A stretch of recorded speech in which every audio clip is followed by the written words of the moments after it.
Hey, Professor, Sure. given that the second hearing on the GameStop and Robinhood stuff just happened for the House Financial Services Committee, I'd just be curious to get your opinion on the whole payment for order flow creates an inherent conflict of interest argument.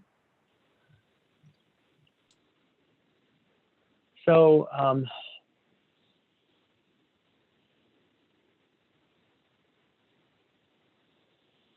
so whatever I say about that is my own opinion. It's not reflective of the university or of the Belt College of Business. I would say that the payment for order flow. So here's the way I perceive Robinhood. This is and I don't know if I've said it in this class before or not. So who are Robinhood's customers?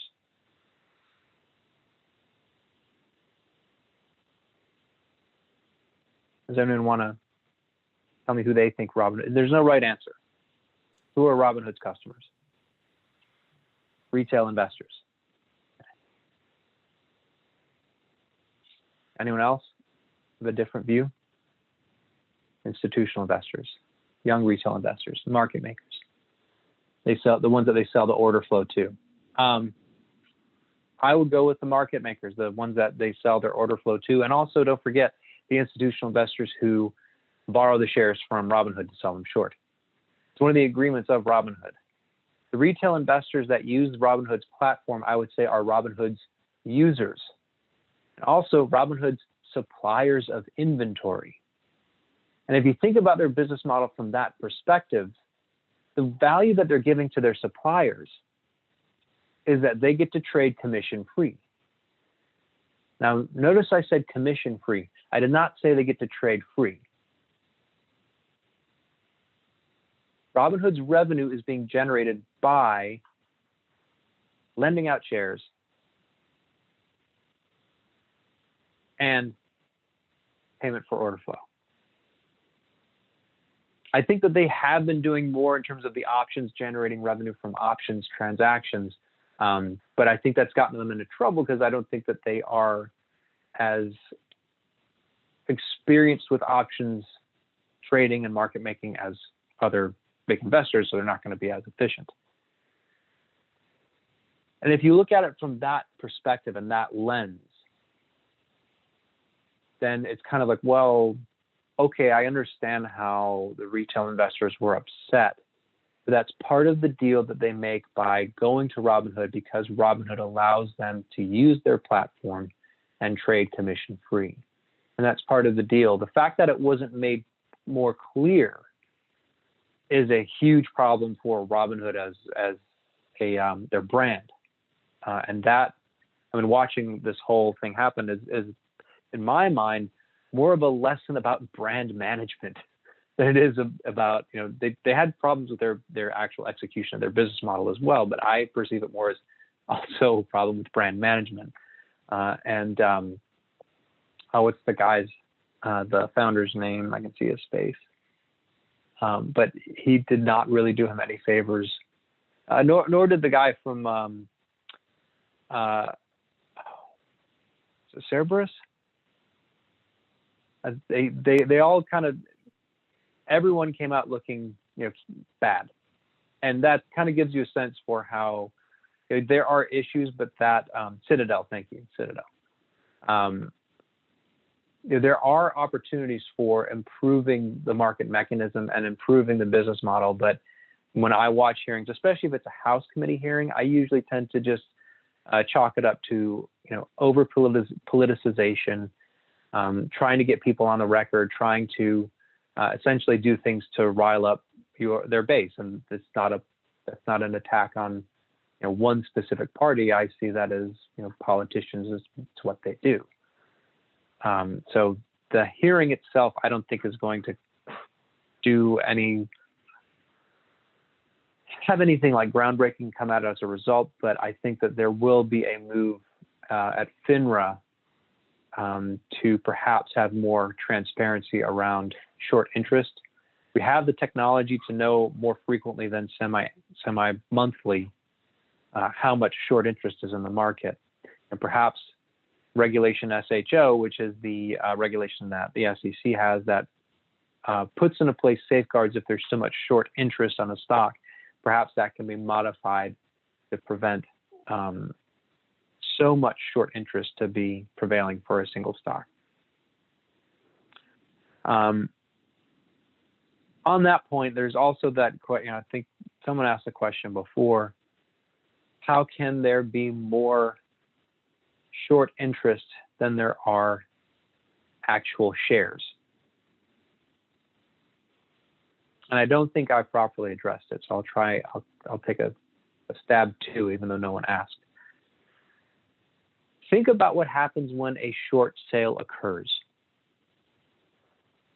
So let's say I run a hedge fund, and I contact a large broker dealer, and I say, look, I want to short sell. I want to short sell rig, Transocean. It's only like $4 a share right now. I want to short sell about 5 or 10% of the float. Can you get me 10% of the float, and I'm going to go short it? It's a big position. If I have good standing with a broker, they would say, sure. If I go out and do that, immediately what that does, I sell 10% of the float, whatever that is, to the marketplace. That immediately creates more long positions across the marketplace than there are shares to actually own. Because I borrowed them from some account holders, part of their agreement with having margin accounts with their broker dealer. I borrowed them from those accounts. My broker dealer located them for me, and I sold them to someone else who wants to buy them. The original owner of those shares, or owners of those shares, did not actually sell them. They still have open long positions on rig, on Transocean. So do these new people. But it's the same shares, the same actual legal shares. So I've immediately created 10% more long interest, long positions than there are shares physically available to create those positions. As more and more investors, short selling investors, naked short selling investors, they have an interest in a specific name, they start to short more and more shares. And it can balloon to the point where, in fact, they've created synthetically more long positions through their short selling activity. Because when they're short selling, that's creating a long position somewhere else. Then there are physical shares available. That didn't just happen with GameStop. It also happened with Tesla a couple of years ago, and they got notoriously burned. So did Jim Chanos, who I mentioned before. He was short Tesla, and he's a very objective investor. He knows he's been burned many times. He doesn't win every single long or every single short position that he does, but he has enough experience to know I need to get out before I lose my hat, and it can happen quickly. And he described GameStop as the most surreal short squeeze he has seen in his career. I've mentioned it before. I'll reiterate it here. He's been doing this for 40 years. He's been doing activist short selling activity for 40 years.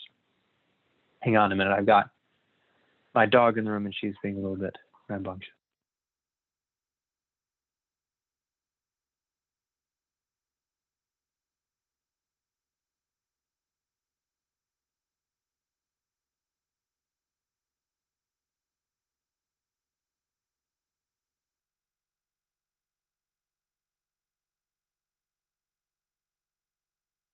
Okay. Any other questions pertaining to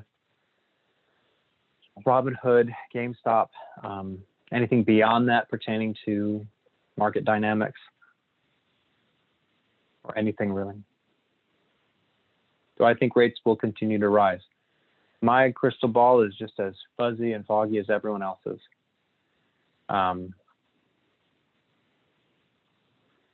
Short rates shouldn't, at least not for another 3 years. 2024 is when the Fed's dot plots were starting to show an inkling of rising rates. What happens in the long end is very different. What happens in the longer term rates, intermediate to longer term, so 5, 7, 10, 20, 30 year, that's a lot more prone to market dynamics. Given where we are in the economic business cycle, which I believe we are at least past the recession that started in February of last year, it has to do with when the economy starts to grow. The economy has been growing. You typically do see yield curve steepening, so this does align with what typically happens around this time of the cycle. The question, I think, becomes, well, what's next? Are we going to continue to see growth, positive growth, and improvements in the labor market from here for the next few years? If so, it's very possible that rates could continue to rise from there or from here. But if we see any inkling of or any